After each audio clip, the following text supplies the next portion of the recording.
우제도량과 청정하니 실록도수행행이로다 화해밴당 장은경이 천우 사심구리로다 나무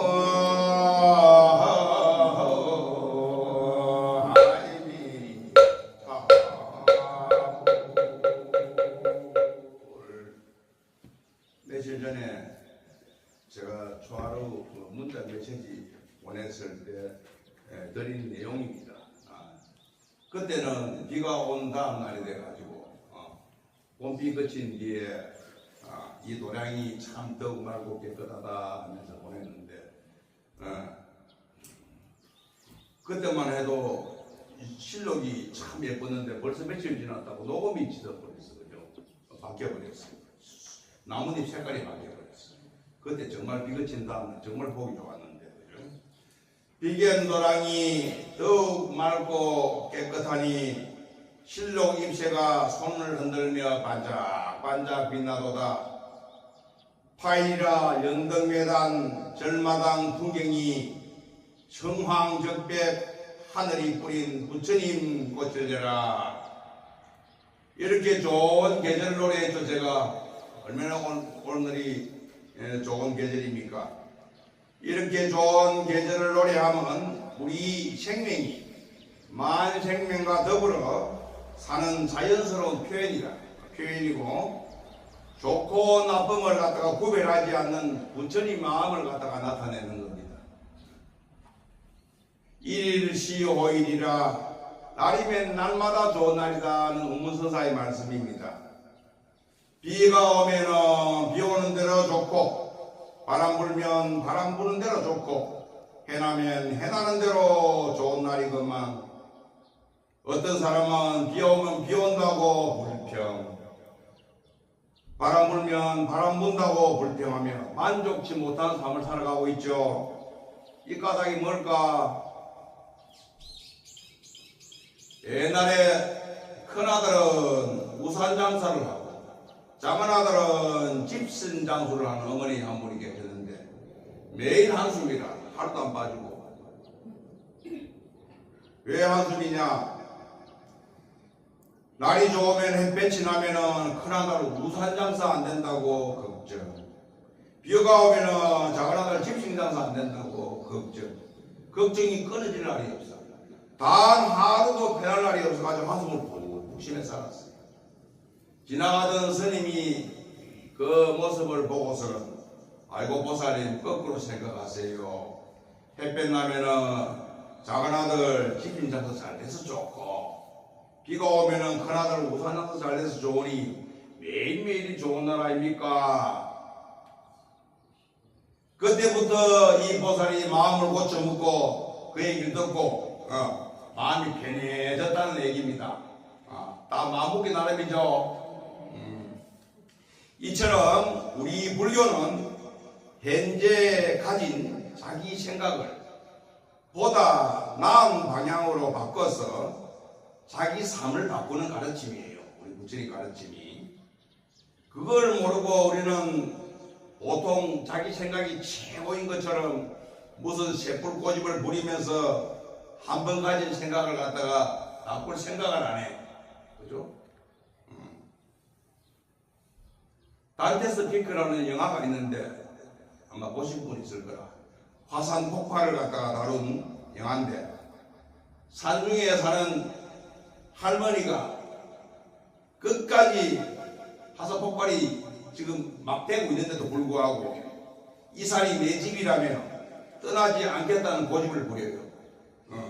그 고집을 부리는 바람에 자기 딸내미, 손자, 손녀 모두를 위험에 빠뜨리는 장면이 나와요. 위험에 빠뜨리는 장면. 결국 영화 속에서는 자기 혼자 죽는 것으로 끝이 나요. 할머니 혼자 죽는 것으로. 그렇게 처리되지만 나 하나의 고집으로 전부를 죽일 수 있다는 생각을 할 줄 알아야 인생 제대로 사는 겁니다. 오늘 제가 본문 주제가 무엇이라고 띄웠습니까? 서가모니 부처님이 생애를 갖다가 통해서 보는 우리 불자의 역할이라고 해서 제가 보냈죠. 부처님은 이렇게 살았는데 우리는 어떻게 살아야 되고 하는 이야기입니다. 그걸 전했는데 오늘 그걸 듣기 위해서 오시는 분이 많아야 되는데 숫자가 좀 작다. 여하튼 이 조화로에 불구하고 우리 서가모니 부처님이 사람이 태어나서 늙고 병들어 죽는 허망함을 목격하고 전 인류를 대신해서 그 허망함을 벗어나는 길을 찾아 나섰던 분이 우리 부처님이십니다.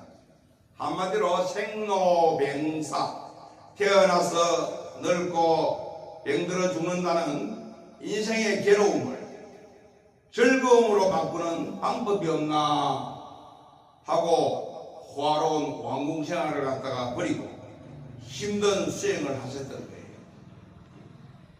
오늘 우리는 부처님의 생애를 통해서 우리는 어떻게 해야 하나 하는 생각을 한번 정립해 보도록 하겠습니다.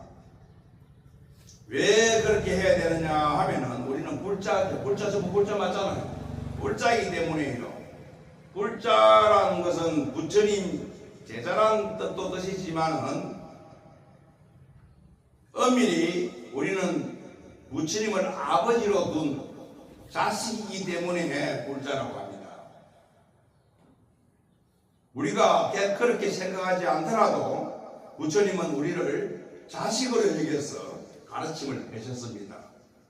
그래서 우리는 부처님을 사생자부라고 불러요. 사생자부. 방금 예참할 때 사생자부 했죠, 여러분? 사람이나 네 발 달린 짐승, 또 물고기 중에서 고래처럼 태로 태어나요. 태로 태어나는 것을 태생이라고 하고, 새나 뱀이나 개구리나 그런 것처럼 알로서 태어나는 것을 난생이라고 그래요.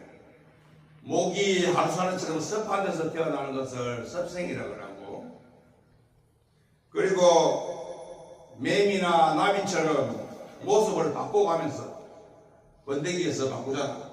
그런 태어나는 생명을 갖다고 화생이라고 해요. 태란, 서파, 이것을 사생이라고 해요. 그 사생의 자비스러운 아버지다 해서 사생자부라고 하는 겁니다. 아버지는 자식이 고난의 길을 갖다가 걸어가는 것을 원하지 않겠죠. 누가 아버지가 자식이 어렵게 살아가길 바라겠습니까? 모든 중생이 가진 고통의 원인을 파악하여 그 고통을 없애는 법을 설하셨기 때문에 부처님께서는 자식이 고통에서 벗어나도록 했다 이 말입니다. 그래서 아버지라고 칭하는 거예요. 히말라야 산 아래 네팔이라는 나라 아시죠, 전부? 요즘 우리나라에 네팔에서 온 이주 노동자들이 엄청 많아요. 그 사람들 자기 나라에서 몇천 대 1의 경쟁률을 듣고 우리나라에 옵니다. 그리고 돈까지 빚을 내가 2,몇백만이니까 2,900만이니까 2,900만원까지 빚을 내가지고 우리나라로 건너와 돈 벌러. 참 우리나라 대단한 나라죠. 네팔 사람도 우리나라 사람보다 한글 우리말 더 잘해요. 희한합니다 이 세상이 지금. 그 네팔이 바로 부처님이 태어나신 곳입니다. 네팔과 인도의 국경에 엄밀히 말하면 네팔 땅이에요. 네팔 땅입니다. 네팔 땅에 룸비니 동산이 있어요. 바로 거기서 서가모니 부처님이 태어나셨습니다. 그 당시 나라 이름이 카필라바스투라. 아버지 수토다냐 정반왕이라고 합니다. 아버지 수토다냐 왕과 어머니 마야 부이. 마야라는 뜻은 환상이라는 뜻이에요. 환상. 그러니까 금방 나타났다가 사라지는 신기루 같은 것이 마야죠. 그래서 서가모니 부처님의 어머니 마야 부인은 부처님 태어나신 지 일주일 만에 돌아갔어요. 그 이름대로 다 의미가 있습니다. 이 마야 부인 사이에서 장차 왕위를 물러받을 왕자로 태어났습니다. 이 나라의 기후 조건이 참 대단합니다. 말 그대로 사발색입니다. 사발색. 사바라는 말은 우리말로 참을 인자 흑토자로 써서 인토라고 그래요. 참을 만한 땅이다. 적당한 즐거움도 있고 적당한 괴로움도 있다는 겁니다. 그래서 살만하다 해서 사바라고 합니다. 사바. 이 사바 세계. 그런데 부처님이 탄생한 이 나라는 해도 너무해요. 이 나라는 3월부터 9월까지 1년의 반이 절반이 비가 오는 그런 기후를 가졌어요. 그러니까 절반 정도를 그 집안에서 보내야 되니까 비가 오면 밖에 나올 수 있는 활동을 못 하잖아. 참는 정도가 대단해야 되겠죠. 안 그렇습니까? 자연적으로 여기서 태어난 모든 사람들은 참을성이 강하고 뭐 우리나라 인내심이 강하다 그러는데 우리나라 국민 인내심이 아니에요. 뭐 6개월 동안 빗속에 갇혀 사는데 강하고 시간이 어찌 됩니까? 집안에만 있다 보니까 사색을 봐요. 사색. 인생이 뭔가 하고 생각하는 시간이 많다 이 말입니다. 그래서 인도를 갔다가 무슨 나라? 사색의 나라라고 해요. 인도를 갔다가. 이 나라에 부처님이 태어났을 때 아시타 스님이라는 관상가가 와가지고 아기 부처님 얼굴을 딱 보고 관상을 봤어. 관상을 딱 보고 난 다음에 이 아시타 스님이 눈물을 쭉 흘렸어요. 눈물. 곁에서 있던 아버지 정반왕이 불길한 생각이 들어가지고 여보시오 아시타 스님 왜 우리 아기를 보고 관상을 보고 눈물을 흘리시느냐 하고 묻습니다. 그랬더니 이 아시타 스님이 대답하시는 말씀이 장차 이분은 깨달음을 얻는 붓다가 되어 인천의 스승이 하늘과 인간 세상에 스승이 되실 것이온데 저는 이제 늙어서 얼마 안 있으면 죽을 몸이라서 붓다의 가르침을 들을 수가 없사오니 거기에 슬퍼서 웁니다. 이렇게 대답을 했어. 그 예언대로 고타마 시타르타 부처님의 이름입니다. 고타마는 성이고 이름은 시타르타. 고타마 시타르타는 깨달은 자, 저 사카족의 성자라는 뜻의 서가모니 부처님이 됩니다. 지금 이 자리에 계시는 여러분은 방금 말씀드린 아시타 스님보다 행운한 거예요. 안 그렇습니까? 아시타 스님은 부처님 말씀을 못 듣고 목숨을 마쳤지만은 여러분들은 직접 부처님 설법은 듣지 못했더라도 역사가 만들어낸 부처님 말씀을 지금 들을 수 있으니까 안 그렇습니까? 아시타 스님보다 100배, 1000배 행운하더니죠. 맞죠? 천만다행입니다. 그런데 그 행운을 맞이하고서도 우리는 부처님께서 무엇을 말씀하셨는지도 모르고 무엇을 말씀하셨다고 알려줘도 그 말뜻을 모르고 여전히 태어남, 늙음, 병듦, 죽음이라는 굴레에 갇혀가지고 인생이 고통이다 하며 그 굴레를 벗어날 생각조차 하지 않고 있잖아. 맞습니까? 그게 왜 그렇게 됐냐 하고 생각해 보니까 인생이 당연히 그런 줄 알고 거기서 벗어날 생각을 하지 못하는 것이 첫째 문제고, 둘째는 그 벗어날 원인과 방법을 알려줘도 알아듣지도 못하고 실행에 옮기지도 못하는 게 문제고, 셋째는 현재의 감각적 욕망에 빠져가지고 인생 최고의 가치가 뭔지 모른다는 거예요. 현실적 욕망에 사로잡혀서 앞뒤 돌아보지 않고 부다, 권력이다, 명예다 하여 사회적 인간이 되어 살아간다 이 말입니다. 우리가. 그런데 가질 것 다 가지고 누릴 거 다 누린다고 해도 뭔가 허전합니다. 허전하죠, 여러분. 살아보니까 뭐 돈도 벌만큼 벌었고 자식들도 성공했고 몸 건강도 이만하면 됐고 한데 뭔가 허전해. 채뱉고 노랬다나 뭔가 한 곳이 비어있는 이 가슴에 더 노래 있지 않습니까? 잃어버린 것에 대하여 그런 낭만 내 노래 있죠. 뭐 그런 노래처럼 허전해 뭔가. 왜 그런지 알아요? 그게 왜 그러냐 하니 부, 권력, 명예 이 사회적으로 제법 쳐주는 이런 것이 태어난 이유가 아니기 때문에 그래요. 여러분 부자 되려고 태어났어요? 권력 가지려고 태어났어요? 명예를 얻기 위해서 태어났습니까? 그게 이유가 아니다 이 말입니다. 너나 나나 이 세상을 통하여 태어난 이유를 이렇게 드릴게요. 이 세상을 통하여 이 세상에서 겪은 인생 경험을 통해서 그 전보다 나은 수준, 나은 세계를 만들기 위해서 여러분들이 태어난 거야. 물질은 나타났다가 분명히 사라지게 돼 있고 우리가 마음이라고 부르는 이 정신세계도 찾을 길이 없어. 건강경에 보면은 과거신 불가득, 현재신 불가득, 미래신 불가득이라는 말이 나와요. 과거의 마음도 얻을 수가 없고 현재의 마음도 얻을 수가 없으며 미래의 마음도 얻을 수 없다는 말입니다. 왜냐하면은 감각기관과 이 부딪히는 대상이 있어야 마음이 작용을 해요. 맞지 않습니까? 내가 부딪히는 보는 대상이 없고 냄새 맡는 대상이 없으면 아무 생각도 못해요. 마음이 작동을 안 합니다. 그런 감각기관과 부딪히는 대상이 있어야 작동하는 것이 마음이기 때문에 마음이 있다 없다 있다고 말할 수가 없죠. 그래서 마음을 얻을 수가 없는 거예요.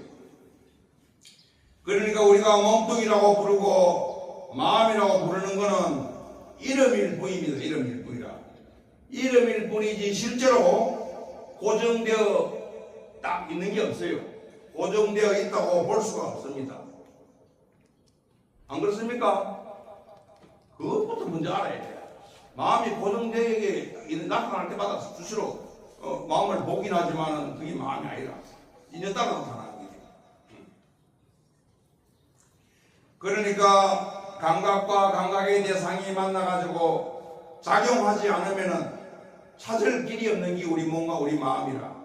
우리 몸은 시시각각 변하여 죽음으로 달려가고 있으니까 잡을 수가 없잖아.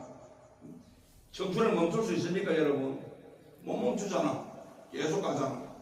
변하니까 내가 이게 내 모습이야 하고 보여주는 순간에 싹 주름한 게 다 생기고 또 바뀌고 안 그렇습니까? 그래서 재행무상이라 험하다 인생이. 인생이 험하다는 얘기인데 이 험함에서 멈춰버리면은 인생에 무슨 뭐 아름답고 뭐 즐거운 구석이 있나? 하나도 없잖아. 재미없잖아요. 그런데 우리 부처님께서는 29살에 출가를 하여 설산에 6년 동안 고행을 하시고 고행 수행을 하고 35살에 우르벨라 지금의 보드가야라는 숲 속에서 새벽 별빛을 보고 나라는 존재가 이 세계 속의 티끌과 같이 허망하고 미약한 모습을 하고 있는 게 아니라 허망한 모습이 아니라 이 세상에 티끌이 없으면은 티끌 같은 내가 우리가 허리 듣기 허망하게 내를 티끌 들고 먼지라 생각하지만 티끌 같은 내가 없으면은 이 세계가 없다. 맞죠? 이 세계가 없다는 사실을 깨닫고 내가 곧 이 세계다라는 것을 그래서 내가 지극히 거룩한 존재다라는 것을 깨달아. 그게 부처님이 깨달은 거예요. 보석같이 여러분 각자가 다 그래요. 보석같이 빛나는 존재라는 걸 알았다 이겁니다. 그렇잖아요. 기꺼이 먼지가 없으면 하늘에 구름이 없고, 구름이 없으면 비가 없고, 비가 없으면 이 세상 모든 존재가 사라져 버리죠. 비가 안 내리는데 어떻게 살아갑니까? 못 살아요. 그러니까 기꺼이 이 세계 맞잖아요. 먼지 같은 우리가 허망한 존재라고 해도 우리는 각자가 거룩한 존재다 이겁니다. 그 거룩한 존재임을 갖다가 처음 발견하신 분이 서가모니 부처입니다. 먼지 하나가 이 세계라는 것, 그것을 따라합니다. 연기법, 인연생기, 모든 것은 원인인 인과 조건인 연이 만나가지고 하나의 현상이 일어난다는 말입니다. 인연생기의 준말이 연기입니다. 연기. 그러므로 부처님이 뭘 깨달았나 하고 누가 물으면은 연기법을 깨달았다. 부처님이 계시나 안 계시나 이거는 부처님이 직접 하신 말씀입니다. 지금 하는 말은 내가 있으나 없으나 이 세계에는 예전에도 있었고 지금도 있고 앞으로도 있을, 그게 연기법이에요. 변하지 않는다. 연기법을 깨달았다 이겁니다. 그 발견이 이 세상에 눈을 뜨는 겁니다. 눈을 뜨는 거. 눈에 빛을 뵙기를 겁니까? 성경에도 보면은 사도 바울이 그 무슨 성입니까? 무슨 성 찾아가다가 눈에 비늘이 깨가지고 아무것도 안 보이는 이야기가 나오죠. 그 아나니아라는 사람이 사도 바울의 눈의 비늘을 싹 벗겨줘요. 싹 보이도록 만든단 말입니다. 그러니까 우리가 이러한 연기법, 이걸 제대로 파악을 하고 제대로 볼 줄 알면 눈에 비늘이 싹 그친 거예요.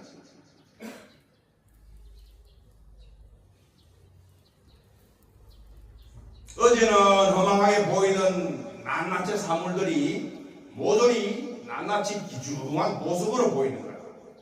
그 보석이 마치 이 세계를 덮은 건물처럼 펼쳐져 있는 거예요.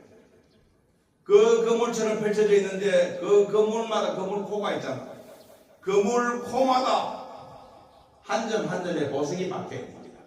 그 반짝반짝 빛나는 그 보석이 여러분 개개인이다. 그 건물을 갖다가 제석천의 건물이라고 해요. 인드라마니가 따라합니다. 제석천의 건물, 인드라만.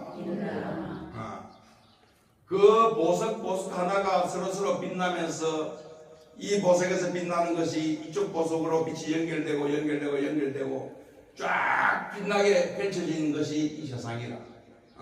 그 중에 보석 하나가 여러분 하나. 멋지죠? 그 보석 하나가 잃어버리면 연결고리가 사라져가지고 세계가 빛나지 않습니다. 그래서 우리는 거룩하고 소중한 존재다 이겁니다. 그러니까 우리가 인생에 대한 태도를 어떻게 가져야 되겠습니까? 내 주변에 내만 그런 것이 아니고 다 그러니까 내 주변의 모든 것을 평등하게 떠받들고 조심조심 다루면서 살아가야 된다. 왜? 문제 하나가 없으면 내가 없는데, 내가 살려면 먼지도 떠받들어야 되는데 하물며 내 형제, 내 이웃을 갖다가 어떻게 모셔야 되겠습니까? 업고 다녀도 안 모자라겠어요? 업고 다녀도 모자라요. 옛날 중국의 한 시골에 홀어머니를 갖다가 모시고 살던 한 청년이 있었어요. 나이가 늙고 병든 어머니를 갖다가 적정소로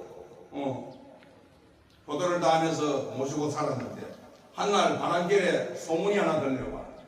무슨 소문이 들려왔냐 하니 자기가 사는 곳에서 천리 막혔어. 법기보살이라는, 전주지 이름이 법기제. 원래 법기보살은 따라합니다. 남무관. 어렵죠. 인도말로 남무관이라. 남무갈보살이라고 하는데 법을 일으키는 보살이에요. 나경에 보면 남무갈보살이 살타파륜이라는 제자에게 법을 설하는 모습이 나옵니다. 이 법기보살이 나타나서 법을 설한다는 소문을 들었는 거라. 그 소식을 듣고 이 청년이 그 법회에 참석하고 싶은 마음이 굴뚝이라 가고 싶은데 뱉는 어머니를 놔주고 가자니 천리밖에 거리를 갖다가 다녀오다니 몇 달이 걸릴 건데 어떡하나 하면서 어머니를 설득을 했어. 어머니 내가 태어나가지고 부처님 법을 들을 기회가 언제 있습니까? 부처님 법을 한번 들으러 그 멀리까지 다녀오고 싶은데 어머니 좀 홀로 좀 버티고 계시라고 하니까 엄마가 소식이 그러는데 허락을 안 하겠습니까? 아이고 내 걱정하지 말고 다녀오라 했습니다. 댕겨오라 했습니다. 그러니까 어머니 허락을 받아가지고 이 청년이 보찜을 사서 길을 떠났어요. 천리라 하면은 말 그대로 한 달을 걸어가야 되는 거리인데 이 청년이 한 일주일쯤 걸었는데 길가에서 한 노인을 만나요. 한 노인이 이 젊은이에게 묻는 말이 젊은이 어디로 가는가 하고 물으니까 이 청년이 저쪽 어디에서 법기보살이 나타나서 법을 설한다는 소문을 듣고 제가 그리로 지금 찾아가는 중입니다 하니까 이 노인이 하시는 말씀이 법기보살도 법기보살이지만은 관세음보살을 만나보는 게 어떻겠노 하고 청년한테 그러합니다. 그러니까 청년이 눈이 번쩍 떼가지고 관세음보살이 어디 계십니까? 당연히 관세음보살이 계신다면 내가 관세음보살을 만나러 가야죠 했습니다. 그러니까 이 노인이 하는 말이 그대가 왔던 길을 갔다가 다시 돌아서 일주일을 걸어가면은 외딴 집안체가 나타날 걸세. 그 집에 가면은 혼이불을 덮어쓰고 맨발로 뛰어나와서 자네를 맞이하는 사람이 있네. 그 사람이 관세음보살일세. 그 말을 듣고 이 청년은 다시 발길을 돌려서 자기 집 방향으로 일주일을 다시 걸어갑니다. 걸어가니까 자기 집이 나타나 엄마 생각이 나. 대원 밖에서 어머니 하고 부르니까 밖에서 죽어가지고 방 안에서 죽어가지고 혼이불을 덮어쓰고 있던 엄마가 박차고 아들 목소리를 듣고 박차고 문 밖으로 나와서 맨발로 뛰어나와서 어머니를 맞이한다 아닙니까? 누가 관세음보살입니까? 엄마가 관세음보살이가 내 아버지, 내 형제, 내 이웃이 다 관세음보살 아닙니까? 맞죠? 부처님이 무슨 특별한 모습을 하고 특별한 장소에 계신 줄 아는데 그게 아니에요. 그렇게 알고 부처님 찾으면은 천년을 찾아도 부처님 못 만나요. 상중무불이요 불중무상이라 모양 가운데는 부처를 찾을 수가 없고 부처님 가운데는 모양이 없는 기라. 여러분 각자의 마음 씀씀이가 아까 말씀드린 연기법 이것이 있으므로 저것이 있고 이것이 생겨나므로 저것이 생겨난다는 생각으로서 자기 주변을 갖다가 보석처럼 여기고 보석처럼 대하면은 자기가 그 자리에서 바로 부처라. 맞죠? 부처 따를 찾을 필요가 없다 이겁니다. 따로 찾을 필요가 없다 이 말입니다. 지금 말씀드린 내 씀씀이가 부처가 되어야 한다. 이 말을 뱃속에 딱 집어넣어 놓고 내가 할 수 있는 것에 최선을 다해야 합니다. 알겠습니까? 내가 할 수 있는 게 뭡니까? 세 가지밖에 없어요. 내가 할 수 있는 거는. 따라할까요? 생각, 말, 행동. 그거 말고 뭐 있노? 없잖아요. 그러니까 내 생각 씀씀이, 말 씀씀이, 내 행동 씀씀이 이 세 가지를 잘 다스려야 돼. 어떻게 다스려야 됩니까? 내 앞에 있는 당신이 있으니까 내가 있는 기라. 그런 생각을 가져야 돼. 내 앞에 있는 당신이 있어가지고 내가 있으니까 당신이 참 고맙구나. 저 나무가 있어서 내가 있다. 나무야 참 고맙구나. 아이고 하늘을 나는 새가 있어 내가 있으니 새야 참 고맙구나. 그런 태도를 가져야 돼. 그런 태도를 가지면 이 세상이 평화라. 맞잖아요. 그죠? 그런데 우리는 모두가 자기 위주로 상대를 대하잖아. 내 마음에 맞으면 좋고 안 맞으면 싫고 그렇게 상대를 대하니까 싸움이 나고 전쟁이 나고 내가 불만족스럽고 이 세상이 불만족스럽고 그게 다 자기와 세계의 참모습을 갖다 몰라서 그렇다. 참모습을 몰라가지고 참모습이 뭐랍니까? 내 참모습이 나랍니다. 나는 내가 아니다. 연기적 존재다. 네가 있어 내가 있어. 연기적 존재다. 서가모니 부처님이 깨달았기 바라는 거예요. 그게 참모습을 아는 겁니다. 그 참모습을 알라고 서가모니 부처님께서는 35살에 도를 깨치고 열반에 이른 80세까지 45년 동안이나 한 번도 안 쉬고 쉬지 않고 가르침을 펼친 거예요. 부처님께서 돌아가시면서까지 자등명, 법등명, 불방일 정진이라는 말씀을 남겼어요. 스스로 등불을 밝히고 진리의 등불을 밝히고 게으르지 말라는 말이에요. 켜진 등불이 남을 밝힐 수 없으면 그게 등불입니까? 등불이 아니잖아요. 오늘 법문을 들은 여러분은 느낀 게 있거들라.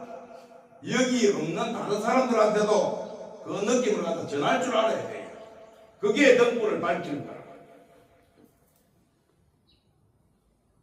그러면 되라 말아 안 해도 다 되게 돼 있고 믿다 곱다 안 해도 다 예쁜 거라. 국태민화인님을 세계평안이 외치지 않아도 내 생각, 내 햇바닥, 내 행동, 그지? 이 세 가지 씀씀이만 잘하면 저절로 이 세계는 그렇게 되는 거라.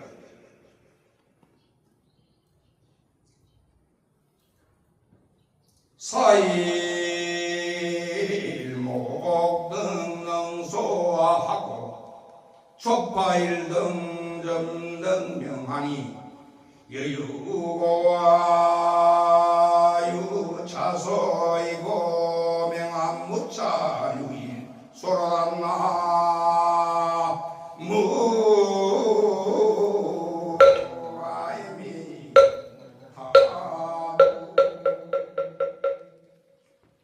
한 그릇 죽은 나무에 능소화가 올라타가지고 우리 집 화장실 뒤편에 가보면은 향나무가 두 그루가 있는데 한 그루는 살아있고 한 그루는 죽었는데 죽은 나무에 능소와 능불이 쭉쭉 감고 올라가가지고 잎을 피워가지고 꼭 산나무 같네. 나무는 죽었을 때 꽃이 그걸 감고 올라가서 지금 그 나중에 가서 한번 봐요. 그래서 한 그루 죽은 나무에 능소화가 올라타 피었다. 아직 꽃은 아직 안 폈습니다. 올라타고 촉파일 등불을 지금 밝혀놨네. 그죠? 촉파일 등불을 밝혀서 밝으니 그대가 있으므로 내가 이곳에 있고 빛과 어둠이 차별 없이 한 곳에 있도다. 헐!